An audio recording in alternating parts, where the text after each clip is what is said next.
It was that other evening in Ziguinchor, Casamance, Senegal.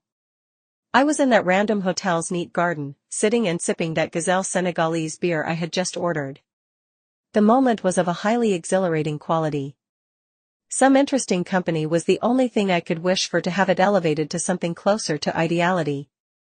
It was that exact moment I heard that wonky door of the room beside my position opening abruptly, whereupon I saw a tall, old white fellow dressed in an Arabic robe coming out of it. His green eyes met mine at the very instant. In them, I discerned a sort of bold defiance against some inner agony that gnawed his soul. Equally bold as his gaze was his gait as he, solidly and unhesitatingly, set off swaggering towards my part. He sat and spoke, "I must fuck off from here. It's too hot, and the whole bloody place is full of fucking rubbish. But I'm out of cash.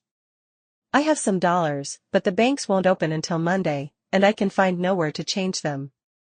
Do you maybe have a clue where I could change them today?" He explained his problem in fluent English with a strong Slavic accent. I advised him to go out and ask at random, in hotels, stores, whomever in the streets, offering a tempting exchange rate.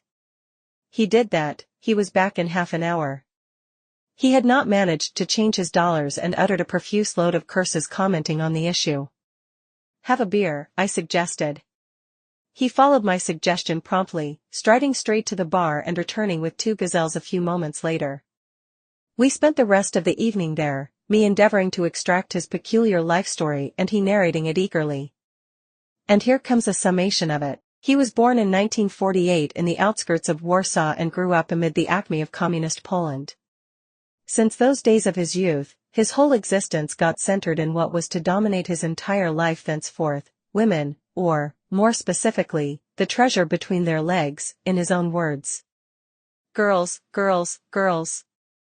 I had scores of them back then, for at the same time before I left. I had to meet them all every day. I got tired of it. So I think, I will go to the West and see what's happening over there. He managed to get a passport from the communist administration and left for London, where he sought asylum. He never returned to his homeland until communism fell. Having stayed in London for a year, he embarked on a ship and reached Australia after a few weeks.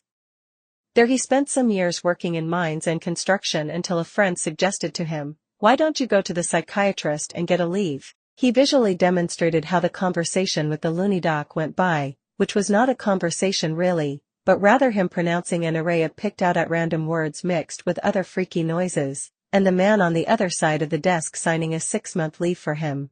I had just found the secret, he exclaimed enthusiastically. He claimed that he never again worked in his life ever since. But he lived for some 3.5 decades on the Australian welfare until he, more recently, got a fat Australian pension. Saying he didn't work, however, only stood to mean a lawful, taxed job. He did take up a variety of alternative occupations. One of the most profitable was smuggling gold from Hong Kong to India. He completed quite a few trips successfully until he finally got busted at the New Delhi airport. The customs clerks found 1.5 kilograms of gold hidden inside his hollow camera, which cost him a 6-month imprisonment sentence. He did not find living conditions in the Indian slammer particularly harsh.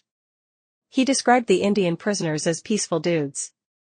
Apart from them, there were also many European and other international prisoners, being there primarily for smuggling as well, gold, heroin, electronics, and pretty much anything that was to be smuggled. An exception to this was the notorious mass murderer Charles Sawbridge, who killed at least a dozen Western tourists in Asia during the 1970s, and stayed in the cell next door.